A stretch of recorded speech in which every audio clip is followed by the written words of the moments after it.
오늘 우리에게 주신 하나님의 말씀은 예레미야 5장 1절에서 9절의 말씀입니다. 구약성서 1057면입니다.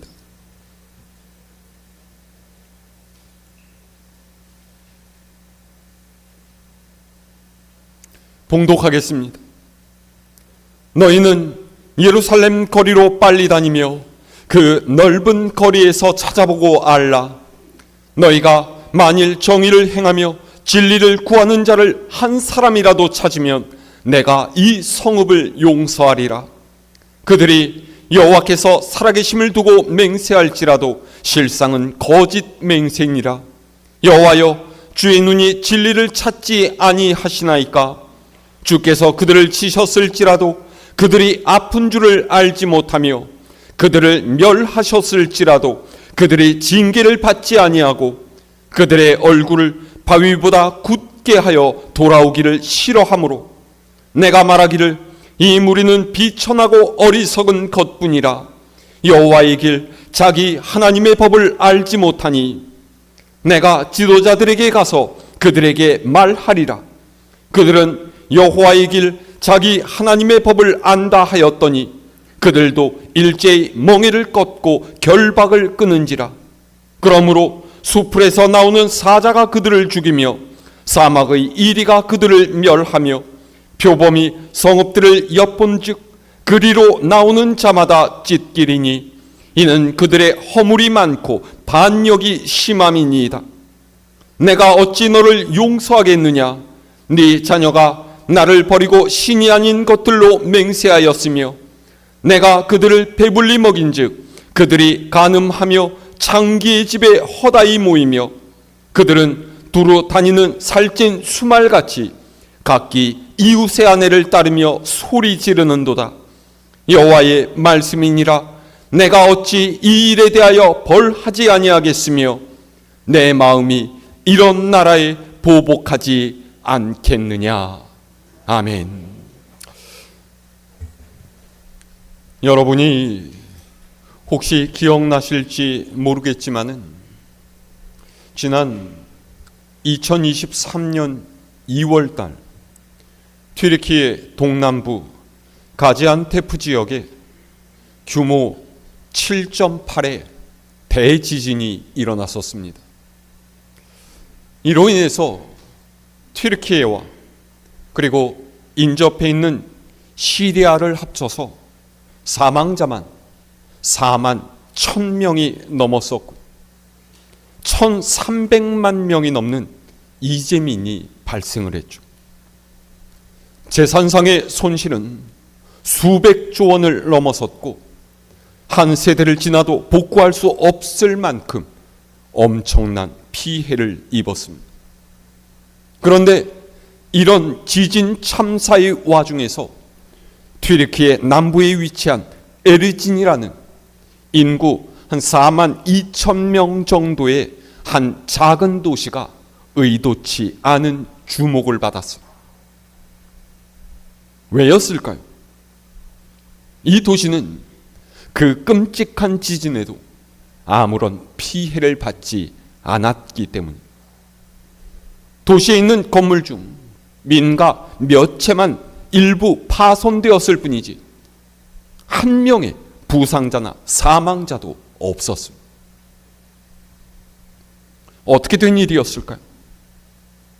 이 도시가 지진의 영향을 받지 않는 안전지대에 위치했었기 때문일까요? 아닙니다. 이 에르진 또한 지진 위험 지역 내에 있었어요. 그런데 이 작은 도시가 그 엄청난 지진에도 안전할 수 있었던 까닭은 어떤 한 사람 때문이었죠. 그 사람은 바로 그 도시의 시장인 웨케슈 엘마솔루라는 사람입니다. 어떻게 이 사람이 지진으로부터 도시를 지켜냈을까요? 히어로 영화에 나오는 주인공들처럼 아주 특별한 초능력이라도 가지고 있었던 걸까요? 그렇지 않습니다. 엘마솔루 시장은 그저 시장으로서 마땅한 일을 했을 뿐이에요.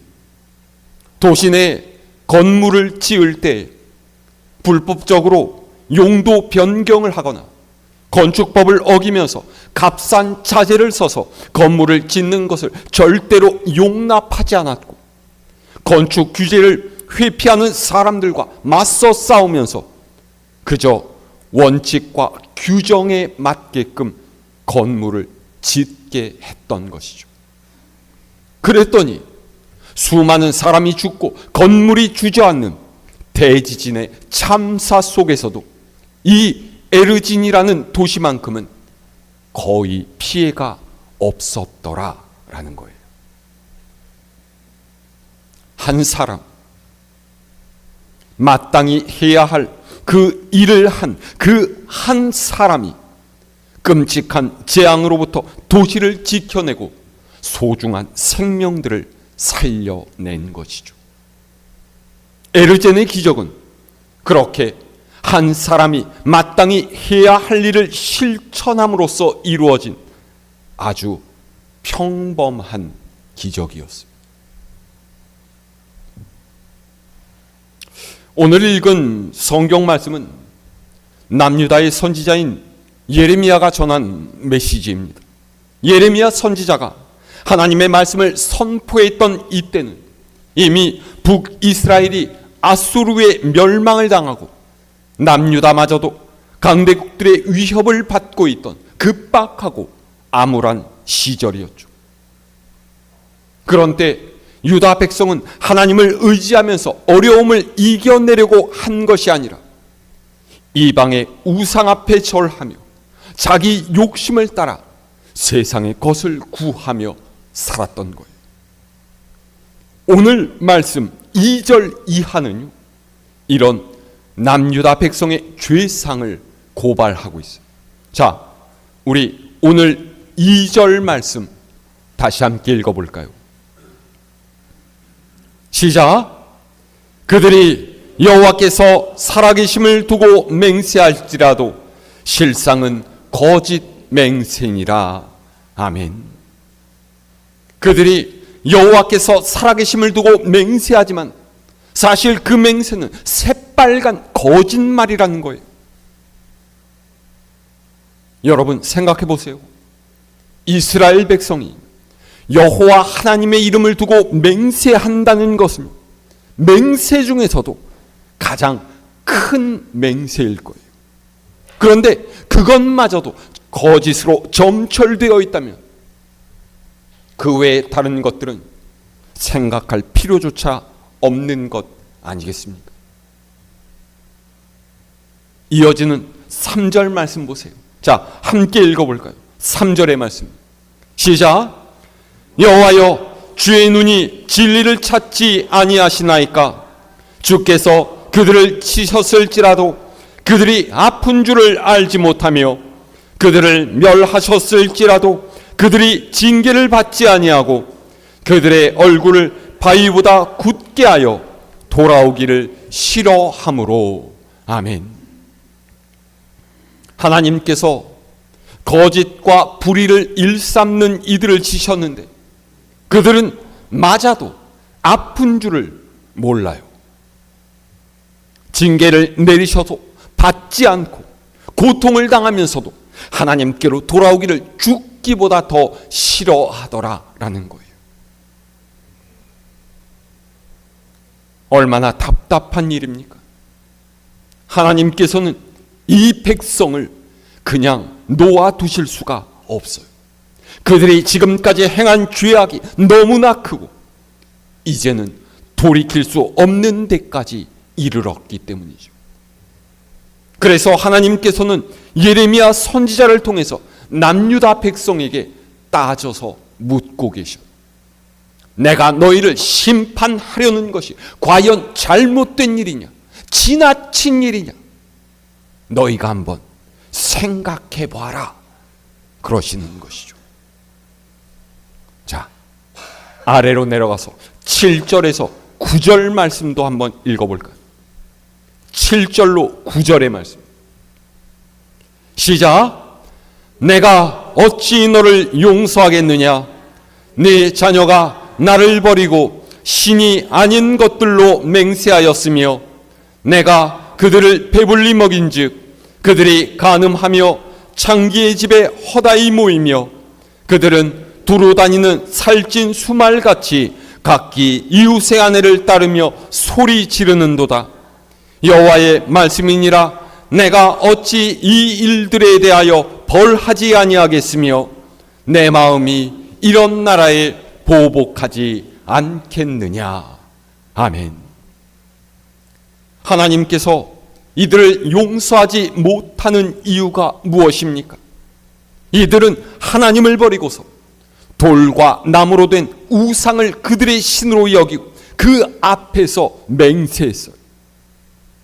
그들을 먹이시고 입히시고 돌보신 하나님의 은혜에 감사하면서 그 나라와 그의 의를 구하는 데 힘을 쏟은 것이 아니라 육신의 욕정을 따라 창기의 집으로 모여들고 발정난 순말처럼 이웃의 아내를 탐하기에 여념이 없었다라는 것입니다. 그러니까 하나님께서 세상과 구별된 성결한 하나님의 백성으로 살라고 이들에게 율법을 주셨고 때마다 선지자들을 보내셔서 그들의 잘못을 책망하게 하셨는데도 그들은 듣지 않고 자기 행실을 고치려 하지 않았다라는 것이죠. 그러니 어찌 너희를 벌하지 않을 수 있겠느냐 그러지는 거예요.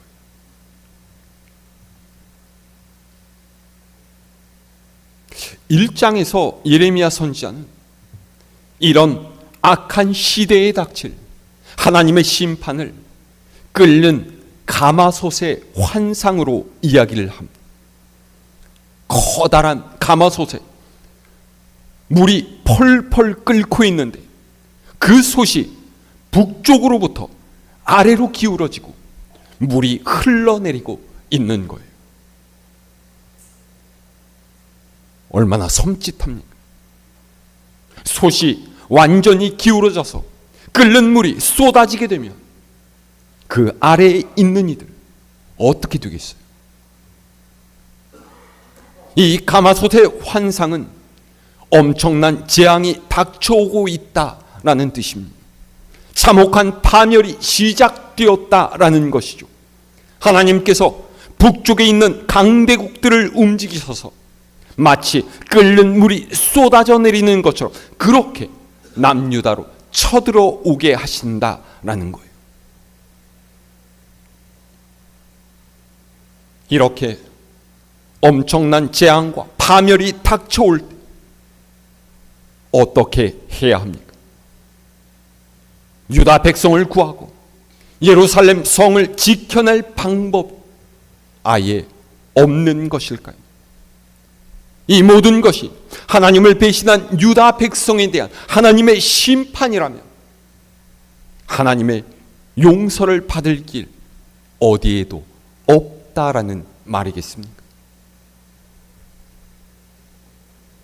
유다의 운명이 이렇게 끝을 향해 달려가고 하나님의 진노 앞에서 모든 것이 무너져 내리기 직전에 예레미야 선지자는 하나님의 말씀을 들었어요. 자, 위로 올라가서 1절의 말씀 함께 읽어볼까요? 시작. 너희는 예루살렘 거리며 빨리 다니며 그 넓은 거리에서 찾아보고 알라. 너희가 만일 정의를 행하며 진리를 구하는 자를 한 사람이라도 찾으면 내가 이 성읍을 용서하리라. 아멘. 하나님께서 뭐라고 하셨어요? 예루살렘의 모든 거리를 두루 다니면서 둘러보고 찾아보라 하셨죠. 광장과 골목골목을 샅샅이 뒤져서라도 한 사람을 찾아내라는 거예요. 그 한 사람을 찾을 수 있다면, 그 한 사람이 있다면 하나님께서 예루살렘 성을 용서하시고 심판을 거두시겠다라는 거죠. 그 한 사람 어떤 사람입니까? 하나님께서 그 한 사람 때문에 수많은 유다 백성과 예루살렘의 큰 죄를 다 용서하신다면 그 사람 분명히 대단한 사람 아니겠습니까? 성 안에 살고 있는 많은 이들의 생명을 살려낼 그런 사람이라면 분명히 아무런 흠도 없고 완벽한 그런 사람 아닐까요? 그런데 아닙니다. 하나님께서 지금 찾고 계신 사람은요, 무슨 영웅도 아니고 의인도 아니에요. 기울어져가는 나라를 일으키는 불세출의 지도자도 아니고요, 많은 사람들에게 존경과 추앙을 받는 성자도 아닙니다. 그는 다만 정의를 행하고 진리를 구하는 사람이에요. 쉽게 말해서 바르게 일하고 진실하게 살려 하는 사람이죠. 백조같이 바르고 수정처럼 맑은 사람 아닙니다. 단지 그렇게 살려고 애쓰는 사람, 그렇게 살기를 기도하면서 온 몸을 다 써서 앞으로 달려가는 사람이에요.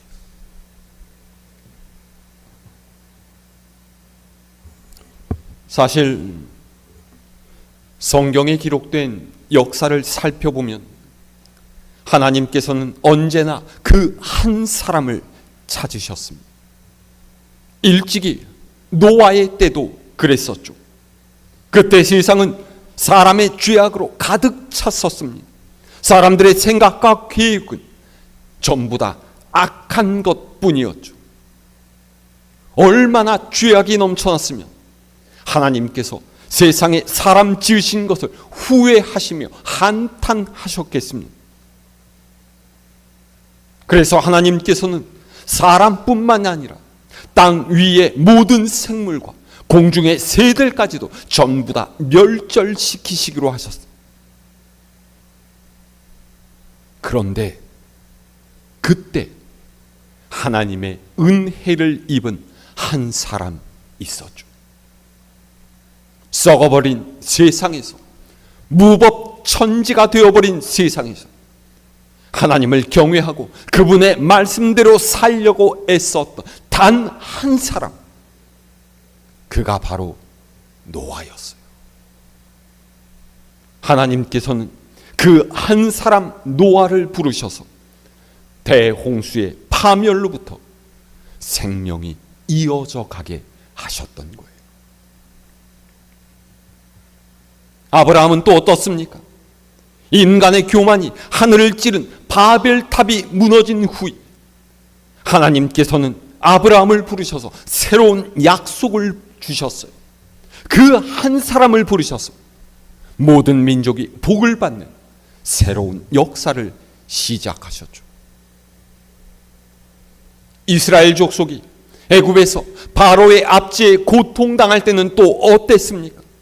그때 하나님께서는 호렙산에서 모세를 부르셔서 하나님의 백성을 해방시키는 출애굽의 역사를 시작하셨죠. 또 아합 왕과 그의 아내인 이세벨이 여호와 하나님을 믿는 이들을 전부 죽이면서 바알 신앙으로 북이스라엘 온 땅을 뒤덮었을 때 엘리야 선지자는 바알과 아세라 선지자 850명과 홀로 싸워야 했어요.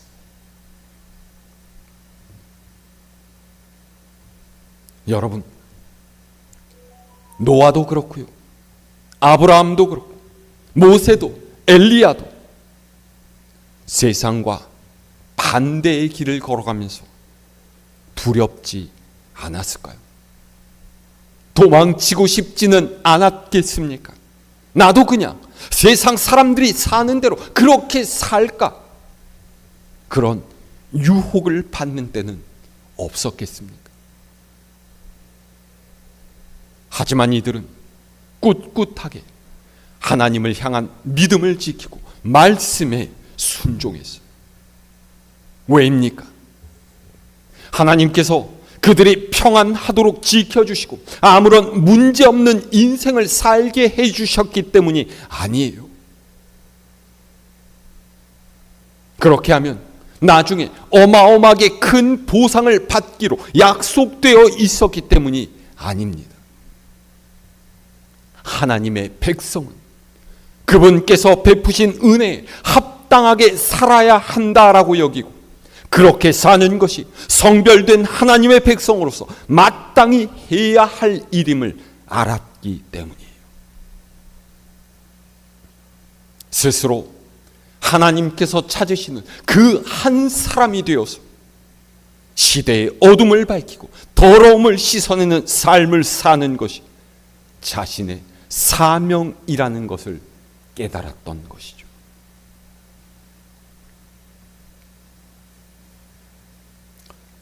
아직 끝나지 않았지만은 요 근래에 새로 세워진 정부의 각 부서 장관과 책임자 후보들에 대한 인사청문회가 열렸었습니다.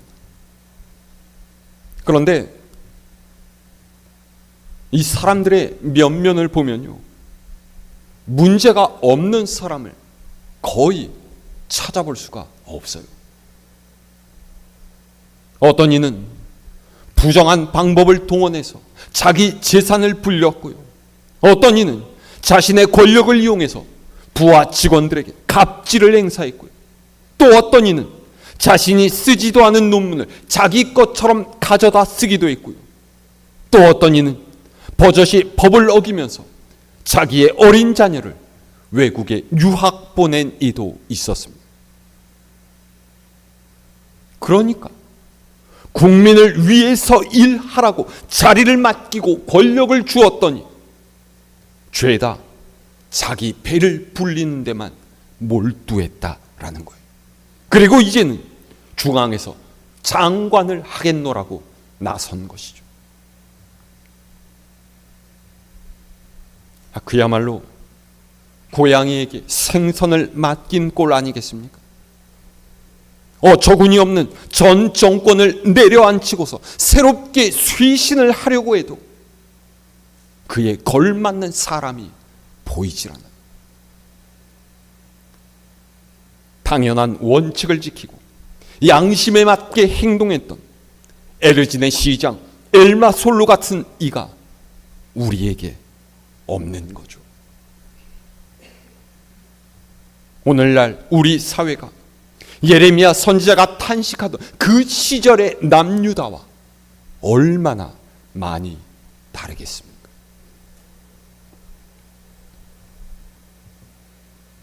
사랑하는 여러분, 하나님께서는 불의와 죄악에 빠져 파멸해가는 예루살렘을 구하시려고 한 사람을 찾으셨어요.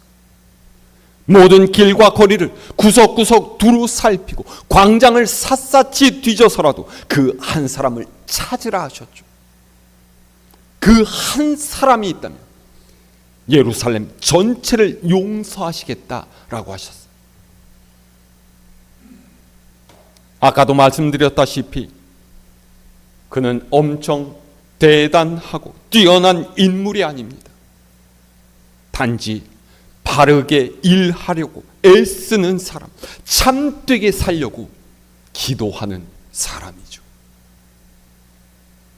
아마도 그 혼란스러운 시대를 고통 속에 살아야 했던 예레미야는 바로 그 한 사람이었을 거예요. 하나님께서는 그렇게 믿음을 지켜서 하나님의 뜻대로 살려는 이들을 사용하시고 그로써 하나님의 영광을 드러내십니다. 권력자의 핍박과 거짓 선지자들의 모욕에도 굴하지 않았던 예레미야를 하나님께서는 진리를 전하는 그분의 입으로 사용하셨습니다. 악독한 이세벨 왕비의 추격에 시달리다가 너무 고달파서 차라리 죽여달라 하소연하던 엘리자 선지자에게 하나님께서는 희망을 주시고 새로운 소명을 심어주셨죠. 내가 죄인 중에 괴수라고 고백하며 괴로워하던 사도 바울 또한 부르셔서 은혜의 복음을 전하는 이방인의 사도가 되게 하지 않으셨습니까?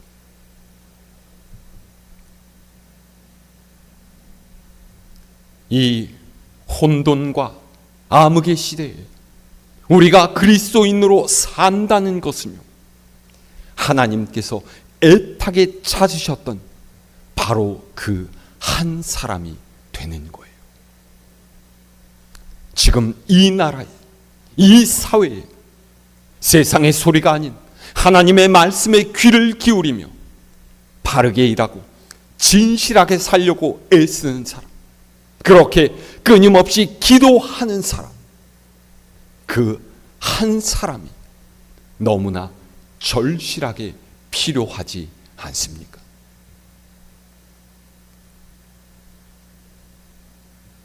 여러분 모두가 정의를 행하고 진리를 구하는 그 한 사람 되시기를 바랍니다. 하나님께서 기뻐하시는 모습으로 말씀을 따라 살며 믿음으로 산다는 것은 이런 것임을 세상에 보여주는 이들이 되기를 바랍니다. 그럴 때 하나님께서 새로운 힘을 주시고 지혜와 용기를 더하시며 우리 앞에 놓인 어려움들을 이겨가게 하실 줄로 믿습니다. 이 한 주간도 하나님의 뜻을 삶 속에 이루며 하나님의 나라를 이 땅에 세워가는 우리 갈보리 교회 모든 교우님들 될 수 있기를 우리 주님의 이름으로 축원합니다.